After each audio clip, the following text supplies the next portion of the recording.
Welcome to Peace, Freedom, and Joy for Changemakers. I am your host, Michelle Vande Hey, and today's 5-minute message is Who are you being? With being in quotes. Today's message is continuation of last week's 5-minute message. So if you haven't gone to listen to that, you may want to listen to that one as well. And that was about it's okay for you to be while others do. I didn't even realize how much these messages were similar until I went to record this and I was like, wait, I think last week I talked about being as well. But we're going to dive a little bit deeper in it because I wrote down the word well-being this week. And for whatever reason, the word being really stuck out. And I remember underlining it and being like, okay, this is something I need to talk about. This goes back to when I asked the question, who are you being? I looked up the definition of well-being and then the definition of being. And it's going to sound weird saying that word over and over again. But so I looked up the definition of well-being because for some of us, like in this industry, so to speak, the word wellness used to be a big buzzword, and that's kind of shifted into well-being. And I really do actually prefer the word well-being because the definition, according to Merriam-Webster, is the state of being happy, healthy, or prosperous. And then it also says welfare. So it's a state of being happy, healthy, and prosperous. My question about who are you being is what helps you to be in a state of happiness, health, and prosperity? What helps you to be in a state of joy? That is when you have well-being. Well-being is a noun, so it's something you can have. I also looked up the definition of being because I was like, what is just that by itself? And there's several different definitions, but I'm just going to pick out a couple again from Merriam-Webster. One of them is the quality or state of having existence. So it's you existing. And then the other definition that I really liked is the qualities that constitute an existing thing. Essence, your essence. And then the example he gave for that is I knew it was true in the core of my being.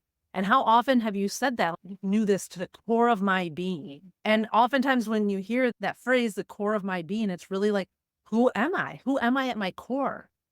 Who am I when I ask myself, who am I? And this goes beyond saying, I'm a wife, I'm a partner, I'm a parent, I'm a coach, I'm a mom, what, like all of that kind of stuff beyond that. Who are you? Who are you?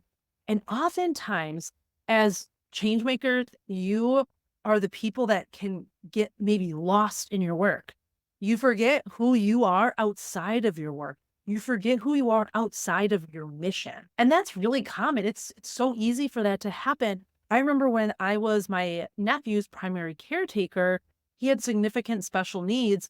And a big part of my identity was being his primary caretaker. And that's okay for it to be part of your identity and part of your being. And there's other parts of your being that are equally as important. So who are you being? And how does this have to do with your well-being? Well-being is being in a state of happiness, health, and prosperity and joy. So when you're in that state, first of all, how often are you in that state of happiness, joy, and health? And second of all, do you know what brings you happiness, joy, and health and prosperity?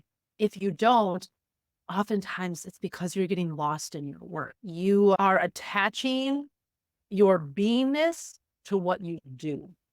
And last week we talked about it's okay for you to be while others do.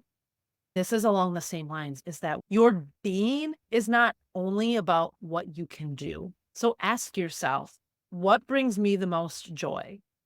And if I'm not doing that enough, if I'm not in this state of joy enough, maybe I'm not really being who I'm meant to be.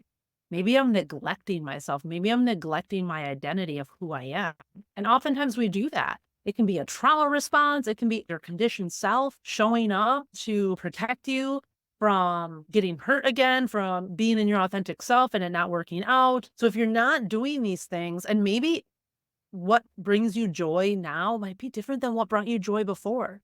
Or maybe you started your mission and it brought you so much joy and now it's not bringing you joy. So how can you bring joy back into your mission? You do that by finding out what brings you joy, how you come back to yourself, how you come back to being you.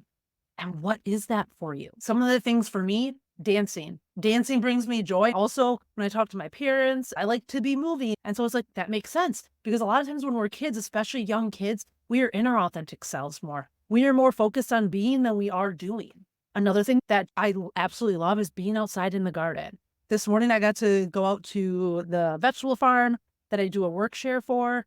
And it was a really beautiful morning. It's super hot now. I go out at like 6 o'clock in the morning. There was a nice breeze. And I said, I'm like, if I didn't have anything else to do today, I would stay out here for 2 more hours if I could, because I just love being out there. Don't tell my mom, pulling weed. I loved just being out in nature, pulling weeds, having a conversation with someone where it's not a forced conversation. We talk about things, we talk about life. And then there's also times of silence. And that's perfect because we're just being ourselves. I asked this question of who are you being? Because I want you to know that knowing who you are at your core, who you are, not what you do, but who you are without doing is so important for your joy, for your peace, for your freedom. This is what's going to help align you with peace, freedom, and joy is when you know what brings me those things when I'm being that I don't have to be doing. And yes, me pulling weeds was doing something, but that was not me attaching myself. I have to be doing this in order to be me. It was just like, this is just something I'm really enjoying. And it brings me to me. I love having dirty hands and connecting with the earth. That's me being. I would love to know if you're listening to the podcast, you can reach out to me via email, on social media, send me a DM.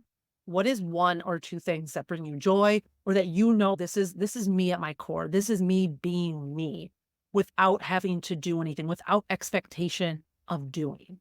If you're not a part of the Facebook group and you're listening to the podcast, you're welcome to join Peace, Freedom, and Joy for Changemakers with Michelle. It's in the show notes, or you can look it up on Facebook. And I just always want you to remember that you are worth it.